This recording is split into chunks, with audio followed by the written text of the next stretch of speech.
औज़ुबिल्लाहिमिनश्शैतानिर्रजीम बिस्मिल्लाहिर्रहमानिर्रहीम अस्सलामु अलैकुम वरहमतुल्लाहि वबरकातुहू। गुड मॉर्निंग, खुश आमदीद। संडे छुट्टी ज़रूर है, लेकिन ख़बरों से आप बाखबर रहें, कोशिश जारी रहती है। साथियों, जम्मू कश्मीर में एक नया तनाज़ा जो गुज़श्ता रोज़ शुरू हुआ और बाद में जाकर 8 मुलाज़मीन तक, बल्कि 9 मुलाज़मीन तक मुअत्तली और उनकी बरतरफ़ी तक बात पहुँची। 8 सरकारी मुलाज़मीन महकमा तालीम के, जिनको मुअत्तल किया गया, निलंबित कर दिया गया और 1 जिसको फ़ारिग कर दिया गया है। ये कार्रवाई कब हुई? जब 2 किताबें, वैसे तो personalities and legends of Jammu and Kashmir, जो हमने कल भारतीय जनता पार्टी की प्रेस कॉन्फ्रेंस देखी, उन्होंने तो एकेडमिक जहाद तक कह दिया कि ये किताब शाया की गई है जिसमें मुख्तलिफ शख्सियात का ज़िक्र है।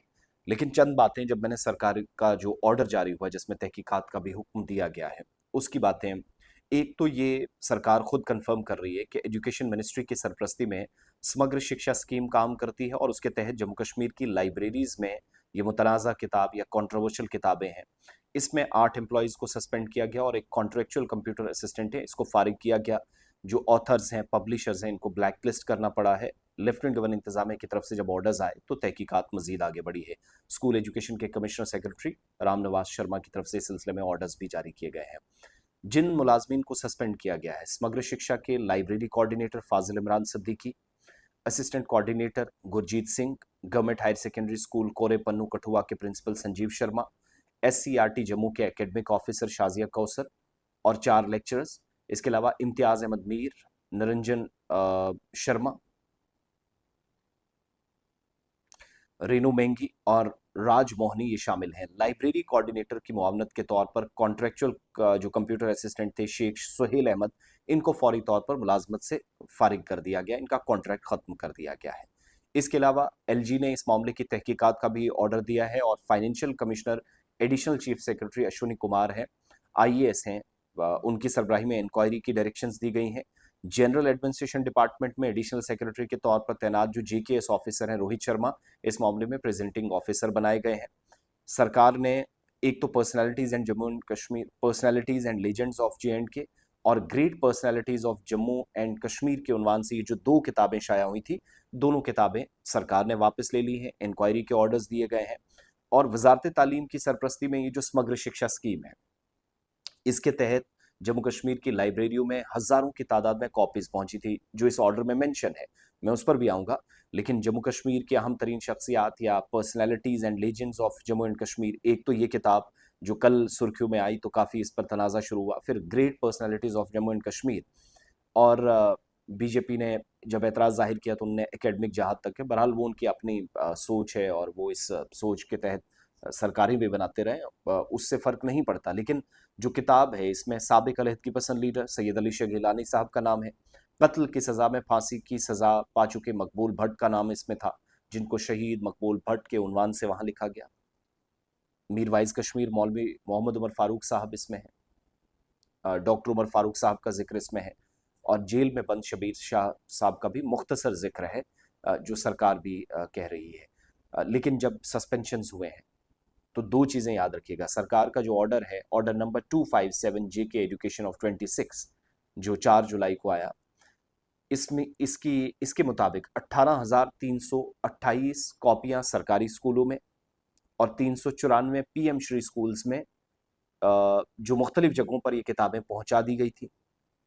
इसके अलावा 4 एक्सपर्ट्स सब कमेटी जो है, जिनमें जम्मू और कश्मीर सूबों से जो कमेटियों के आते हैं, जो इन किताबों को या तो रिकमेंड करते हैं या स्क्रूटनाइज करते हैं, जांच पड़ताल के बाद ये कहते हैं कि इन किताबों को आप प्रेजेंट करें।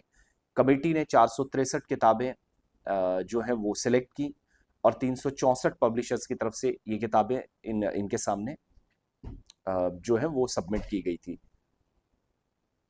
गैर मुनसिफाना, मुल्क और रियासत मुखालिफ कंटेंट को, और ये हजारों का जो कॉपियां थी वो सरकार को बाद में वापस लेनी पड़ी। 2 किताबें 3 जुलाई को सामने आई, परसों। फिर कल का जो मामला था वो तो आपके सामने है। Personalities and legends of JNK, इसको हिलाल साहब और संतोष साहब लिखने वाले हैं, पब्लिश की गई ओबराई बुक सर्विस जम्मू की तरफ से। और great personalities of Jammu and Kashmir ये दूसरी किताब, इसके ऑथर सुशांत गिरी और इसको पब्लिश किया अनुराग प्रकाशन ने। इस पर सवाल उठे सरकार के मुताबिक 123 कॉपियां पहली किताब की यानी personalities and legends of Jammu and Kashmir की, ये जम्मू, रामबन और उधमपुर में सप्लाई की गई। 128 कॉपियां दूसरी किताब की जो great personalities of Jammu and Kashmir है, जम्मू और बारामूला में इसकी डिस्ट्रीब्यूट की जा चुकी थी। तो ये बड़ी मेजर और सीरियस नेग्लिजेंस मानी जा रही है और सिस्टम के अंदर बहुत बड़ा फेलियर माना गया, जो कल सवाल भी उठे।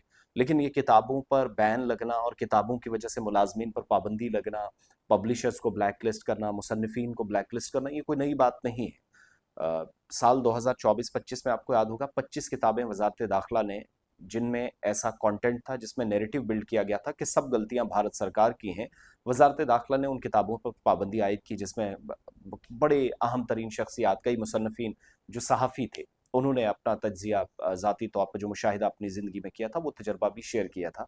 तो किताबों पर बैन लगा और बात जम्मू कश्मीर हाई कोर्ट में पहुंची, जहां केस आज भी है। सो उन 25 किताबों के बाद आज मजीद 2 किताबें, और जब एलजी एडमिनिस्ट्रेशन चीज़ों को स्क्रूटनाइज करती है तो कार्रवाई मजीद तेजी के साथ आगे बढ़ती है। सरकार ने अब रूल 31 की सेक्शन 1A का सहारा लिया, Jammu and Kashmir civil services classification control and appeal rules 1956, जिसके तहत 8 मुलाजमीन जो एक तो मुअत्तल हुए, एक जो फारिग कर दिए गए नौकरी से, इंक्वायरी ऑफिसर बाज़ाब्ता तौर पर जिन्हें 30 दिन का वक्त दिया गया है। सो इसके अलावा Jammu Kashmir People's Forum JKPLF ने भी इल्ज़ाम लगाया है कि समग्र शिक्षा स्कीम के तहत सरकारी लाइब्रेरी, स्कूल्स में, जिसमें सारी लोगों को बड़ी शख्सियात बनाकर पेश किया गया, ये किताबें या मवाद पहुंचाया गया, तो इस पर जम्मू कश्मीर पीपल फोरम पर भी संगीन इल्ज़ामात लगते रहे हैं। सो इसके बाद अब सिंपल सी बात यह है कि तहकीकात में मजीद क्या आएगा, ये देखने वाली बात होगी। लेकिन मुझे ऐसा लग रहा है कि जब मुलाजमीन इस शिकंजे में आए तो शायद मजीद लोग रडार पर आ सकते हैं। ऐसी सूरत हाल आज के वक्त में कम अज़ कम बनी है।